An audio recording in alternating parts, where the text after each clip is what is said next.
ठीक है सैयद लारेब अकरम, यहाँ पर तो सब कुछ ठीक ठाक लग रहा है, लेकिन क्या अब चुनौतियां ये आपके लिए खड़ी होने जा रही है क्या? क्योंकि अब तो जेडीयू का पत्ता तो साफ दिख रहा है, तो सीधा लड़ाई बीजेपी से होगी। बहुत शुक्रिया पूजा आपका। और जो बात आप सब लोग जान रहे हैं, जो जबान पर नहीं लाना लोग चाह रहे हैं, खास करके मैं अभी जनता दल यूनाइटेड के कुछ नेताओं जो हमारे मित्र भी हैं, मैं उनसे बात कर रहा था, तो दबे जबान में लोग यही कह रहे हैं कुछ तो मजबूरियां रही होंगी, यूं ही कोई बेवफा नहीं होता। समाजवादी राजनीति का सबसे बड़ा अगर कोई इतिहास में गद्दार के तौर पर अगर जाना जाएगा तो वो माननीय नीतीश कुमार जी को जाना जाएगा।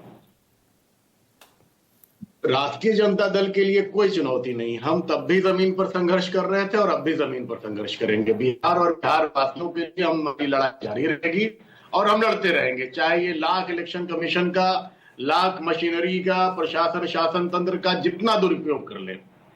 1.25 करोड़ मतदाताओं ने हमें वोट किया है पूजा जी, 1.25 करोड़ मतदाताओं की उम्मीदें हमसे जुड़ी हुई हैं।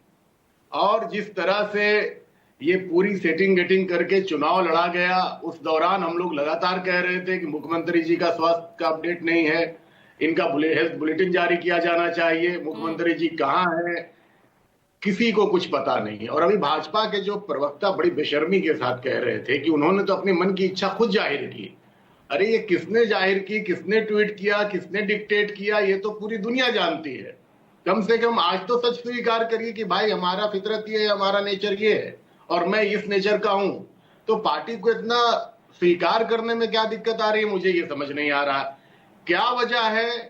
क्या बिहार से काट करके नया राज्य बनाने का प्रयास है जिसको नीतीश कुमार नहीं होने देते आसानी से? क्या और भी जमीनें अडानी को आवंटित करनी है जो कौड़ी के भाव में आपने पीरपैंती में दिया है? क्या और भी कुछ है? वो भी देखना जरूरी है। और वो मुझे लगता है पूजा जी आप लोग उस पर बेहतर काम कर सकते हैं। ये जर्नलिस्टों का काम है, थोड़ा इसके अंदर खाने भी चेक किया जाए। राष्ट्रीय जनता दल हमेशा से अपने सिद्धांतों की राजनीति कर रहा है। आप 25 सीट जोड़ाते हो, हम 5 सीट भी आ जाएंगे तो सिद्धांतों के साथ कभी समझौता नहीं करेंगे। नीतीश कुमार ने लगातार बिट्रे किया है जनादेश के साथ में, और नीतीश कुमार जी ने खुल करके सिद्धांतों की राजनीति के बजाय अपने सर्वाइवल की पॉलिटिक्स की है, स्वयं को जिंदा रखने की राजनीति की है। तो उस राजनीति के साथ हम लोग ना थे, ना है, ना रहेंगे। रही बात राष्ट्रीय जनता दल नीतीश जी के साथ हाथ मिलाने को तैयार था, हमेशा मिला है। हमारा कंडीशन था कि आपको सांप्रदायिक राजनीति की गोद से उठकर आना होगा, और हमने किया। और हम कभी भी सांप्रदायिक शक्तियों के साथ हाथ नहीं मिलाएंगे। तो चलिए, लेकिन अब आपके लिए तो मौका है ना। अब यहाँ पर नीतीश कुमार राष्ट्रीय राजनीति में चले गए, उधर अब जेडीयू के लोगों में, कार्यकर्ताओं में जिस तरह की नाराजगी दिख रही है, तो it's an opportunity for your party. नहीं, अपॉर्चुनिटी, हम लोग इतने अवसरवादी नहीं है। अच्छा, कि बिहार को रोता सिसकता, just 1 minute, I am finishing my point.